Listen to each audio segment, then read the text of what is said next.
You mentioned your sort of half-hearted support for Donald Trump if he gets to be the nominee. So many others with whom I've been chatting, Governor, share that view. If he's the nominee, we'll support him. But it's sort of like my kids with lima beans. I mean, all right, at gunpoint, I guess we'll have them.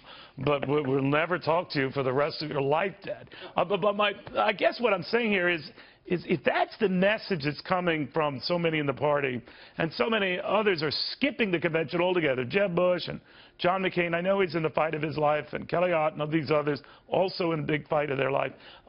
What kind of message is that sending? I mean, that the establishment's a bunch of babies, or what?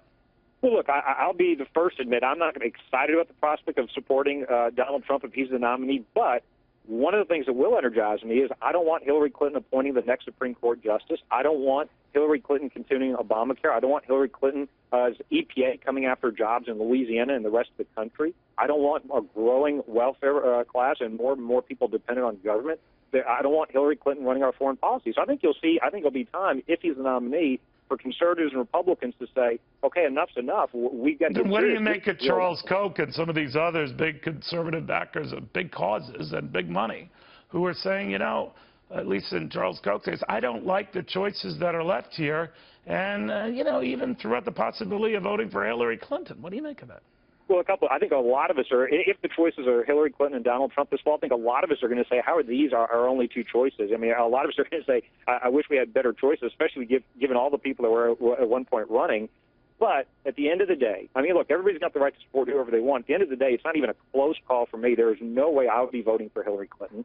And again, I think the Republican Party makes a huge mistake.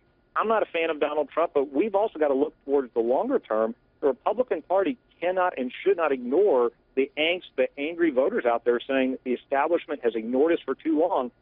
You know, I think a lot of them are angry because they feel like when they send Republicans to D.C., nothing changes. You know, taxes are still too high, government spending is too high. We have a party leadership that rolls over. They want Donald Trump. They want somebody like him to fight for them. I think he's a flawed messenger. I don't think he's the right person, but I do think it's unmistakable. Voters are angry and they want somebody to fight for them. One of the reasons I think he's doing so well is they're convinced he won't give in to the establishment, whatever his flaws, and there are many. And by the way, he's narrowed that gap with Hillary Clinton, so maybe he can close the deal. But, Governor, we don't know. But thank you very much. It's good chatting with you. Neil, always good to talk to you. Thanks for having me. Bobby Jindal.